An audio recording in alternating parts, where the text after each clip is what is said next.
네, 안녕하세요. 신원입니다. 자, 민간경력자 채용 준비하시는 수험생 여러분 힘내시고요.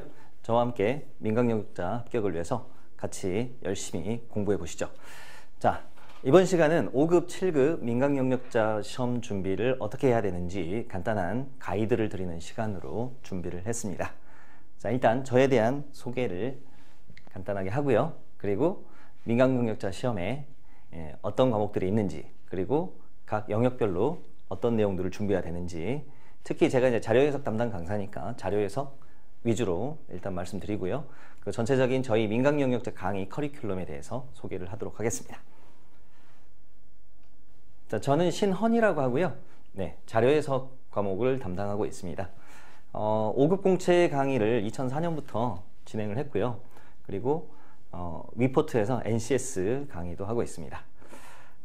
최근에 제가 그 P4 NCS라는 책을 냈는데 굉장히 선풍적인 인기를 끌고 있고요. 그리고 민간경력자 전용 교재, 좋은 책에서 나온 교재도 굉장히 좋은 반응을 얻고 있습니다. 가장 체계적인 시중에 나와 있는 교재들 중에서 민간경력자 대비용으로 가장 체계적이고 그 다음 적중력 있는 책이라고 할 수 있습니다. 자, 저는 이제 프라임법학원에서요, 그 5급 공채에서 자료해석을 담당하고 있고 피세권 관장을 맡고 있습니다. 그리고 외국어대학교에서 행정학과 겸임 교수를 하고 있고요. 서울대 행정대학원 등에서 피세 강의를 특강을 하고 있습니다. 그리고 예전에 EBS 피세 강의도 했었고요. 네. 그리고 여기 이제 카페 주소가 있는데요. penpsat라는 카페에 들어오시면 여러분이 꼭 우수회원 신청을 해주세요. 우수회원 신청란이 있는데 우수회원 신청을 하시면 우수회원으로 등업을 해드릴 거예요. 그러고 나면 여러분이 많은 좋은 자료들을 추가적으로 볼 수가 있는데요. 그 중에 이제 연산 연습할 수 있는 자료들이 많이 있습니다. 그래서 연산 프린트들 많이 있으니까 평소에 그 연산 연습을 꾸준히 하는 게 굉장히 중요한데요. 제가 낸 그 별도의 책이 있습니다. 자료해석 연산이라는 책, 줄여서 자연산이라고 하는데요. 그 책이 있고 그 책을 구매해서 보시는 것도 추천하지만 책까지는 좀 부담스럽다 싶으시면 제 카페에 있는 자료들을 다운 받으셔서 매일매일 풀어보시면 연산 향상, 연산 실력 향상에 큰 도움이 될 것입니다. 자, 그리고 궁금한 점이 있으시면 이 카페에다가 질문을 하셔도 되고요. 또는 이메일, 여기 아래 있죠? 이메일로 질문해 주셔도 되겠습니다. 자, 민간경력자 시험 안내를 좀 말씀드릴게요. 아마 대부분 다 아시는 내용이지만 간단하게 보겠습니다. 1차 시험에서 이제 필기시험, P셋 세 과목을 보죠. 그래서 그 세 과목에 대해서는 조금 이따 자세히 말씀드릴게요. 그리고 2차 시험에서 이제 서면심사, 그다음 3차에서 면접시험 이렇게 구성이 되어 있고요. 자, P셋 시험에 대해서 조금 구체적으로 살펴보겠습니다. 과목은 세 가지가 되어 있습니다. 세 가지. 언어논리, 자료해석, 상황판단 세 과목으로 구성이 되어 있고요. 과목별로 25문항, 그리고 각각 60분. 그러면 이게 이제 문제당 시간을 계산해 보면 25문 제곱 60분이잖아요. 그러면 2분 하고, 즉 25의 2배가 50이잖아요. 그리고 10분이 남겠죠? 2분씩 배당을 했을 때. 그럼 25분의 10 빨리 계산해 볼까요? 그러면 100분의 40 또는 10분의 4가 되겠죠. 그러니까 25분의 10 같은 경우는 이것도 자료해석 연산 훈련인데요.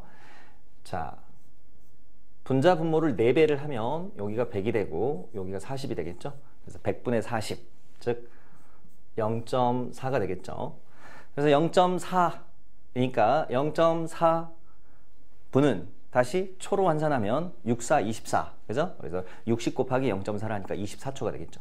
그래서 2분 24초를 기준으로 잡으시면 되는데, 쉬운 문제는 1분 정도에 끝낼 수도 있고요. 어려운 문제는 3분 이상 끌 수도 있습니다. 그래서 평균적으로 봤을 때 대략 2분 24초를 기준으로 생각하시면 되겠어요. 자, 그리고 가급적이면 한 문제당 2분에서 마무리하겠다는 생각을 가지시고 푸시는 게 좋습니다. 그렇게 했을 때 이제 마지막 남는 10분을 이제 좀 알쏭달쏭한 문제 또는 건너뛰었던 문제, 뭐 풀다가 만 문제들 마무리하는 시간으로 가시면 되겠습니다. 자, 그러면 10배수를 뽑는다는 거 체크해 두시고요. 예, 그리고 40% 미만 과목이 없어야 돼요. 그래서 과락이 있으면 안 됩니다. 그래서 못하는 과목이라도 40점은 넘어야 된다 정도 체크하시면 되겠습니다. 자, 이제 피셋에 대한 이야기를 좀 하고 갈게요. 피셋. 자, 피셋은 어떤 시험이냐? 여기 공직 적격성 또는 공직 적성 평가라고 하는데요. Public Service Aptitude Test에서 PSAT라고 하죠. 그래서 기존에 여러분들이 많이 봤던 그 시험을 성취도 검사라고 하는데요.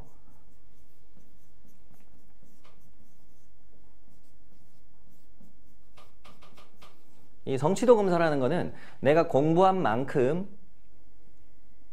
정답을 맞출 수 있는, 즉 공부한 만큼 점수가 나오는, 즉 지식을 측정하는 시험이다. 지식, 암기된 지식의 양을 측정하는 시험이라고 보시면 됩니다. 반면에 이제 적성검사형 시험은 주어진 자료 내에 답을 찾을 수 있는 실마리들이 다 들어있어요. 그래서 그 빠르게 주어진 정보를 캐치하고 거기에서 문제 해결에 필요한 정보들을 파악해서 답을 찾아가는, 그러니까 주어진 정보 안에서 답은 나와 있는데 얼만큼 빠르게 찾아내는가, 그거를 적성검사형 시험이라고 합니다. 그래서 이 적성검사형 시험은 내가 많이 알고 있고 외우고 있는 것과는 큰 관계는 없어요. 물론 뭐 아무리 적성검사라 하더라도 뭐 상식이 풍부하고 아시는 내용이 많으면 아무래도 유리하긴 하겠죠. 하지만 전반적인 그 적성 능력을 보는 거니까 일단 이 세 과목으로 구성이 되어 있는데요. 그 첫 번째 과목이 이제 언어 논리, 즉 전체적인 독해 능력을 보는 시험이다라고 보시면 되고요. 그다음 두 번째가 이제 자료 해석인데, 자료 해석은 수치 데이터에 대해서 빠르게 읽고 계산하는 능력을 보는 거고요. 상황 판단이 세 번째 과목인데, 상황 판단은 주어진 텍스트 또는 어떤 상황에 대해서 빠르게 캐치를 하고 거기서 최적의 솔루션을 찾아가는 그런 것들을 묻는 과목이라고 생각하시면 됩니다. 그래서 그 세 과목에 대해서 여기 나와 있는데요. 성취도 검사를 지향하고, 즉 암기된 지식, 뭐 전문 지식 이런 거를 보는 건 아니라는 거예요. 그래서 기본적인 소양과 자질, 즉 학습 능력을 보는 거예요. 학습할 수 있는 능력, 즉 논리적, 비판적 사고 능력. 이거는 이제 언어 논리 쪽에서 중점적으로 다루는 거고요. 그 다음 자료의 분석 및 정보 추론 능력, 요거는 이제 자료 해석에서 중점적으로 보는 거고요. 그 다음 판단 및 의사결정 능력, 요거는 이제 상황 판단 능력에서 보는 건데, 따라서 결론은 종합적 사고 능력을 평가하는 시험이다 라는 게 포인트가 되겠습니다. 자, 이제 개별적인 과목들을 조금 더 살펴보겠습니다. 구체적으로. 자, 언어 논리라는 거는 일단 뭐 언어하고 논리가 결합되어 있잖아요. 두 단어가 결합되어 있는데, 언어, 그러니까 우리가 일반적으로 고등학교 때 이수 과정으로 따지면 이제 비문학 독해라고 보시면 됩니다. 그래서 이 문장의 어떤 해석 그리고 이해, 그래서 문장의 구성 및 이해 능력, 그 다음 표현력, 그 다음 이제 논리가 강조되니까 이제 논리적 사고력 등을 평가하고요. 추론까지도 묻는다. 쉽게 생각하면 독해 지문 주고요. 거기서 주제 찾는 거 또는 세부적인 디테일한 내용들 부합하는지 찾아보는 거. 그 다음에 이제 문단 같은 거 섞어가지고 또는 문장을 섞어가지고 뭐 순서를 재배열을 하도록 하는 것들, 뭐 그런 것들을 묻는 거다. 그리고 이제 논리를 보니까 논리와 관련된 명제 문제들, 이런 것들이 나올 수도 있죠. 자, 그 다음 자료 해석 능력은요, 자료를 해석하는 능력이죠, 말 그대로. 근데 자료 해석이라는 거는 이 자료를 조금 더 구체적으로 보면 수치와 관련된 자료들이에요. 그래서 수치, 도표, 즉 표나 그래프를 말하는 거죠. 그래서 그런 자료들을 보고 일단 자료를 처리하고 해석하는 능력을 보고요. 그 다음 정보와 관련 능력, 즉 이 단순히 처리 해석에서 끝나는 게 아니라 거기서 중요한 정보들을 좀 추론하거나 뽑아내는 능력까지도 본다는 거죠. 자, 그 다음 세 번째 과목이 이제 상황 판단인데요. 가장 추상적이죠. 상황을 판단하는 거니까 상황 판단. 그럼 이 상황이라는 게 어떤 상황이냐? 굉장히 다양한 상황들이 있습니다. 뭐 법률 소재를 줄 수도 있고 어떤 정책에 대한 구체적인 사례를 줄 수도 있고 또는 약간 IQ 테스트 같은 퍼즐, 퀴즈 이런 것들이 나오기도 하고요. 뭐 다양한 소재가 나옵니다. 그래서 그런 소재를 대상으로 했을 때 이제 연역 추리, 분석, 그리고 문제 해결 능력, 그다음 판단 및 의사결정 능력 등을 평가한다. 이 문장만 읽었을 때는 잘 와닿지가 않을 거예요. 그래서 실제로 여러분이 교재나 또는 강의에 샘플 강의 들어보시면 개별적인 구체적인 문제들 풀어주는 그 동영상 강의를 들어보시면 이제 확실하게 어떤 것들이 나온다는 것을 감을 잡을 수가 있겠습니다. 그래서 상황 판단에 나오는 소재는 굉장히 다양합니다. 뭐 법률 지문도 있고 일반적인 그 논술 지문도 있고요. 그다음 정책 지문도 있고 그다음 뭐 피아노 건반이라든지 뭐 이 타자 자판이라든지 뭐 별 다양한 소재들이 다 나올 수가 있습니다. 자, 그러면 이제 영역별로 가볍게 소개를 했고요. 이제 제가 이제 자료 해석 담당이니까 이 자료 해석에 대한 소개를 좀 간단하게 하겠습니다. 자, 아까도 뭐 표 그래프에 대한 해석이고 거기에 적정한 계산, 그 다음에 거기서 필요한 정보를 또 추론하는 그런 것들을 묻는다고 말씀드렸어요. 그래서 여기 첫 번째 단락은 방금 말씀드린 내용들 다시 한번 나오는 거고요. 그 다음에 두 번째 단락을 보시면 자, 수치, 도표 또는 그림으로 되어 있는 자료를 정리할 수 있는 기초 통계 능력. 그러면 기초 통계 능력 하면은 가장 먼저 떠오르는 개념이 뭐죠? 통계학 책 펴보면 가장 먼저 등장하는 게 이제 대표값이라는 것들 나와요. 뭐 평균, 중앙값, 최빈값 이런 것들. 물론 그 전에 이제 빈도분포에 대해서 도수분포표라는 것도 뭐 나오기도 하고 그렇죠. 그래서 기초통계 능력에서 다루는 것은 너무 어려운 내용은 안 나옵니다. 예를 들어서 뭐 표준 편차, 분산 뭐 그 정도 개념은 다룰 수는 있는데 직접 뭐 계산을 많이 요구하지는 않고요. 그냥 개념상 등장하기는 합니다. 그래서 통계학에서 기초적으로 다루는 대표값, 즉 평균, 중앙값, 최빈값, 그다음 퍼져 있는 정도, 데이터가 퍼져 있는 정도인 평균, 표준 편차, 분산, 표준 편차. 분산을 제곱근을 씌우면 표준 편차가 되는데요. 제가 지금 말씀드리는 단어들이 딱딱 그 개념이 안 잡힌다 하더라도 너무 걱정하지 마세요. 뭐 그걸 암기해가지고 쓰는 시험은 아니고 그 개념에 대해서 이제 강의를 통해서 들으시면서 따라가시면 됩니다. 자, 그리고 이제 뭐 기본적인 확률 개념들 좀 나오고요. 그리고 이제 구체적인 이제 수처리, 즉 사칙 연산 이런 것들 나오고요. 그 다음에 뭐 아주 쉽게 나올 때는 그냥 단순 비교부터 나옵니다. 뭐 이게 크냐 저게 크냐, 뭐 중국의 인구는 미국의 인구보다 많다, 뭐 이런 것들 가서 읽어주면 되는 것들. 자, 그래서 단순 읽기부터 이제 사칙 연산. 그 다음에 이제 사칙 연산보다 조금 더 올라가면 이제 수학적 추리력이라고 해서 이제 공식들을 여러 개를 연결해 가지고 정보를 추론한다든지 뭐 이런 것들까지 나올 수 있습니다. 자, 그래서 업무 수행의 필수적인 능력이다. 그 정도 체크하시면 되겠네요. 자, 다음 슬라이드로 가보겠습니다. 자, 저희 프라임 민간 경력 강의의 강점, 특징을 좀 소개를 해드릴게요. 자, 제가 서두에서도 말씀드렸지만 뭐 각 과목의 전문 강사들이 강의한다는 거, 그래서 각 과목의 대표 강사들, 자료 해석은 제가 하고요. 그다음에 상황 판단은 하중 선생님께서 하시고요. 언어 논리는 이정 선생님께서 하십니다. 뭐 세 분, 뭐 저 포함해서 세 분 모두 5급 공채 프라임 법학원에서 강의를 하고 계시고요. 뭐 경력을 오래 갖고 계시고 수험생들한테 평가도 굉장히 높게 받고 있습니다. 자, 그리고 저희 강의의 특징, 교재의 특징이기도 한데요. 일단 3단계로 구성이 되어 있어요. 그래서 이론, 기본적으로 알아야 될 개념들, 공식들 이런 것들을 정리하는 이론 강의가 있고요. 그 다음에 이제 기출문제 총 8회분, 2011년부터 2018년까지 총 8회분을 수록했어요. 그래서 아마 시중에 나와 있는 교재들 중에서 맨 처음에 2011년에 시험이 실시됐거든요. 그때 기출부터 상세하게 다 수록해 놓은 교재는 아마 저희 교재가 유일하지 않나 생각됩니다.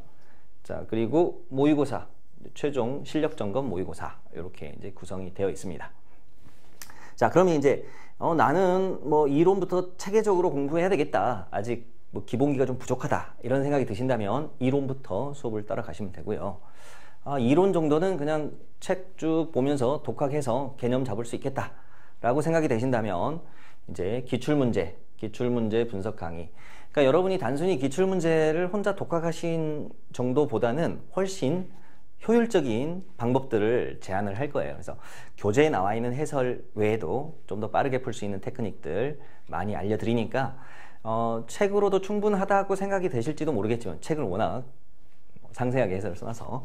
그렇지만 해설 강의를 들으시면 직접적으로 저희 강의가 또 이렇게 전자칠판을 통해서 강의를 하잖아요. 그래서 선생님이 어떻게 풀어나가는지 그 전개 과정 같은 것들을 생생하게 볼 수가 있기 때문에 실전에서 본인한테 쓸 수 있는 것들을 많이 효율적으로 빨리빨리 습득할 수가 있습니다. 그래서 책을 보시는 거에 몇 배의 효과가 있다라는 거 말씀드릴게요. 그리고 이론 강의를 안 들으시고 기출문제 강의부터 들으시는 경우라면 이론에 대해서 적어도 2번 이상 회독을 해주세요. 저는 기본적으로 3회독을 추천해드리지만 시간이 없다면 2번 이상, 2번 정도는 이론을 쭉 정리하시고 그 다음에 기출문제를 풀어보시고요. 그 기출문제 해설 강의에서도 제가 이 문제는 어느 이론과 관련된 건데, 예를 들어서 뭐 가중평균과 관련된 문제인데, 제가 거기에서 다시 또 이론을 다 풀어드릴 수는 없으니까, 설명해 드릴 수는 없으니까 이제 포인트만 딱딱딱 짚어 드릴 거예요. 그래서 이제 부족한 부분이 있다면 다시 이론과 연계해서 학습을 하시면서 따라가시면 됩니다. 그리고 마지막에 모의고사는 이제 민간 영역 수준에 맞춰서 또는 그거보다 살짝 높은 수준에 맞춰서 구성을 했으니까요. 최종 점검용으로 확인하시면 되겠습니다. 자, 그래서 수험에 적합한 교재이면서도 그 부담은 최소화하고요. 실전 지향하는 교재라고 다시 한번 강조해 드릴게요. 그래서 가장 체계적인 민간 영역 피셋 교재다라는 거 말씀드리겠습니다. 자, 그리고 저희 이제 교재에 파트가 1, 2, 3가 있고요. 이거에 맞춰서 또 인강이 다 구성이 되어 있는데요. 다시 한번 정리를 해드리면, 파트 1에서는 이제 이론, 이거는 이제 자료 해석 관련된 내용들입니다. 자료 해석에 필수 이론들이 나와 있고요. 그래서 필요한 이론 정리를 하면서 자신감이 생긴다. 예를 들어서 뭐 변화율을 계산하는 방식도 뭐 오랜만에 보면은 이게 뭐더라? 좀 생각이 안 날 수도 있어요. 네, 일단 기본적인 공식 알려드리고 빠르게 구하는 방법들 다양하게 알려드릴 거예요. 그리고 뭐 분수 비교를 빨리 하는 방법. 뭐 자료 해석에서 가장 많이 묻는 그 연산이 분수 연산이거든요. 분수를 계산하거나 비교하거나. 그래서 그런 것들을 빨리 풀 수 있는 방법들을 많이 알려드릴 거고, 또 곱셈 같은 경우에도 빠르고 정확하게 판단하는, 직접 계산하지 않고도 처리할 수 있는 방법들을 많이 알려드릴 겁니다. 그래서 자료 해석에서는 연산은 최소화하는 거고요. 필요한 연산은 반드시 정확하게 하셔야 됩니다. 그러니까 연산 과정 자체는 최소화시키되 필요한 연산은 정확하게 하는 훈련을 이제 계속 저희 강의를 통해서 따라가시면서 자연스럽게 숙달되실 겁니다. 그리고 그 본인이 이제 연습하실 때는 이제 그 시중에 나와 있는 뭐 다른 모의고사 책 같은 걸 풀어보셔도 되고요. 또는 이제 피셋 기출문제 중에서 5급 공채 기출문제를 대상으로 연습하셔도 되고요. 또는 제가 아까 말씀드린 그 연산 교재 가지고 훈련하셔도 되겠습니다. 그래서 연산 훈련은 틈틈이 해주시는 게 제일 좋고요. 근데 뭐 연산 훈련 교재를 따로 나는 뭐 사서 풀어볼 그 정도 여유는 없다 그러시면 평소에 훈련하는 방법을 알려드릴게요. 제가 아까 제 카페에 연산 프린트 있다고 말씀드렸죠. 그걸 활용하는 방법이 하나 있고요. 두 번째는 그것도 귀찮다 그러시면 평소에 계산기를 쓰지 않고 훈련을 하세요. 어떤 거를 활용할 수 있냐면, 뭐 지나가는 자동차의 번호판을 보면 두 자리로 합산을 해보는 거예요. 그러니까 4자리니까 2자리씩 끊어가지고 덧셈을 해본다든지, 그리고 뭐 편의점이나 식당에 갔을 때 음식값을 계산을 직접, 물건값을 계산을 직접 해보는 거. 그래서 매일 어쨌든 계산을 할 수 있는 대상들이 있으면 계산을 꾸준히 해보는 습관을 들이시는 게 굉장히 좋습니다. 저 같은 경우에도 예를 들어서 뭐 347이라는 번호를 받았어요. 예를 들어서 사우나에 갔는데 이런 번호를 받았습니다. 그러면 이거 이제 락커 키 번호예요. 그러면 이 락커까지 걸어가는 동안 아깝잖아요. 그냥 이거 들고 가는 게. 그래서 연산을 꼭 합니다. 34 곱하기 7 이런 연산을 해요. 34 곱하기 7 연산하고 그 다음에 3 곱하기 47도 한번 합니다. 그러니까 요거 가지고 2자리 곱하기 1자리 곱셈을 하는 거예요. 곱셈하실 때 내가 필기구가 없으니까 이제 두승법이라고 해서 앞자리부터 곱하는데 머릿속으로 곱해 볼게요. 그럼 3, 7, 21 머릿속에서 기억하시고요. 4, 7, 28 그러면 21, 28인데 그 21의 1과 28의 2가 더해져야 됩니다. 그래서 2, 3, 8 이렇게 되는 거예요. 이거를 필기를 한다면 이렇게 되겠죠. 3, 7, 21, 4, 7, 28 이렇게 돼서 2, 3, 8이 되는데 이거는 이제 앞자리부터 곱하는 주산식 곱셈이에요. 두승법이라고 합니다. 그리고 뒷자리의 곱셈 결과는 한 자리 뒤로 써주셔야 되고요. 자, 근데 이제 필기구가 없으니까 머릿속에서 컴마를 찍는 훈련하는 거예요. 3, 7, 21. 자, 그리고 4, 7, 28을 컴마를 찍고 28을 생각하세요. 21, 28. 그런데 그 뒤에 28이 한 자리 숫자였으면은 그냥 결과가 나와버리는데 두 자리 숫자니까 요거 더해 주셔야 됩니다. 이렇게. 그래서 2하고 2를 더해서 2, 3, 8. 이렇게. 이런 훈련을 이제 계속 하시는 거예요. 그래서 이런 것도 이제 실제 강의에 가시면 예, 반복적으로 계속 보여드릴 거니까요. 일단 이런 것들이 있다 정도 말씀드리겠습니다. 자, 다시 제 얼굴을 비춰야 되니까 화면 안으로 들어올게요. 자, 그래서 평소에 예, 모든 수치 관련된 정보들을 보면 연산을 할 수 있으면 최대한 연산을 해보는 그런 습관을 들이시는 게 좋겠습니다. 자, 그 다음 이제 파트 2로 가시면 이제 기출 문제를 8개년을 다룬다고 그랬죠. 그래서 실력을 쌓아나가는 과정, 그러면서 자연스럽게 실전 감각 그리고 자신감이 향상이 됩니다. 그리고 이제 본인이 풀었던 문제들 중에서 어려웠던 문제들, 또 자주 틀리는 그 유형의 문제들, 뭐 특수형 문제들이라고 해서 뭐 수리 계산 문제, 그다음 표 차트 변환 문제, 표를 그래프로 옮긴 문제라든지, 수리 계산 같은 경우는 일반적인 그 계산 문제라고 생각하시면 돼요. 뭐 방정식이라든지 비례식 같은 걸 이용해서 푸는 것들. 그런 거는 이제 오랜만에 이 공부를 하시는 분들 입장에서는 좀 간감한 것들이 있을 거예요. 그래서 그런 것들은 이제 특별히 유형별로 모아가지고 정리를 하시면서 오답 노트를 만드세요. 그래서 내가 취약한 분야들을 계속 없애나가는 전략으로 가셔야 됩니다. 그런데 실전에 가셔서는 마지막 단계에서는 계속 지워나가도 어려운 파트를 지워나가도 결국 어려운 건 어렵거든요. 그래서 마지막 단계에서 극복이 안 되는 부분들, 그런 것들은 이제 실전 가셔서 버리셔야 됩니다. 그래서 블랙리스트를 만드는 거예요. 내가 아무리 열심히 하려고 해도 안 되는 것들은 안 되는 것들이 있어요. 그래서 시간을 너무 많이 썼는데 문제는 틀렸어요. 그래서 간단하게 확인하는 방법은요, 여러분이 25문제를 60분에 푸는 훈련도 하셔야 되지만 한 문제 단위로 끊어서 시간을 적는 훈련도 하세요. 그래서 한 문제별로 문제 하나당 걸리는 시간을 적어 주시고요, 간단한 표를 만들어 보시면 돼요. 그리고 그 문제의 핵심 포인트를 적어 봅니다. 그리고 정답 여부를, OX 여부를 적어 보세요. 그러면 유독 이런 것들이 보일 거예요. 한 5년치 정도만 대상으로라도 만들어 보시면, 뭐 5년치도 많다 그러면 한 3년치 정도라도 대상으로 하시면 유독 시간이 많이 걸리는 문제 유형인데 내가 꼭 틀리더라, 그런 것들은 뭐 최대한 아까도 말씀드렸듯이 본인의 것으로 흡수할 수 있도록 노력을 하셔야 되겠지만, 최종 단계까지 가서도 잘 안 된다면 그때는 이제 뭐 시험 일주일 납두고도 계속 그거 붙들고 있는 것보다 이제 전략을 짜셔야 되겠죠. 실전에서 1차적으로 버려야 될 문제라고 블랙리스트를 만드는 거죠. 그래서 총 25문제 중에서 일단 20문제를 완벽하게 풀고 나머지 5문제는 일단은 건너뛰고 시간 남을 때 최대한 풀어가지고 살릴 수 있으면 살리자, 이런 전략으로 가시는 게 그냥 보통 베스트 전략이라고 말씀드립니다. 그리고 문제들 보면 대부분 그 21번 이후에 문제들이 난이도가 높아요. 왜 그러냐면 책형이 두 가지가 있는데, 앞에 10문제들은 총 25문제 중에서 10문제, 10문제, 5문제 이렇게 이제 쪼갭니다. 그리고 이 앞에 10문제들은 그러니까 처음에 10문제, 그 중간에 10문제는 책형에 따라서 순서가 바뀌어요. 근데 여기 마지막 5문제는 안 바뀝니다. 근데 여기에 가장 어려운 문제들이 배치되는 경우가 많아요. 뭐 항상 그런 건 아니지만 대체로 역대 기출 보면 그 뒤쪽에서 어려운 문제들이 많이 들어가요. 그러니까 마음 편하게 앞에서부터 쭉 가서 20문제를 편안하게 그 아까 말씀드린 대로 50분 동안 20문제를 편안하게 다 푸시고, 뭐 건너뛰는 거 한두 개 있어도 상관없어요. 그리고 이제 남은 시간 동안 이제 뒤에 문제들, 그 다음에 앞에서 건너뛰었던 문제들 중에 풀 수 있으면 푸시는 전략을 쓰시면 되겠습니다. 완전 고득점을 노린다라고 생각되시면 이제 50분 동안에 25문제를 싹 가봐야 되겠죠. 싹 가보고 그 중에서 이제 몇 문제, 한 3문제 정도는 건너뛰었다 그러면 다시 그 문제들 시간 남으면 이제 살펴보는 전략으로 가시면 되겠습니다. 자, 그 다음 마지막 파트는 아까도 언급했듯이 실전 연습 문제 및 해설.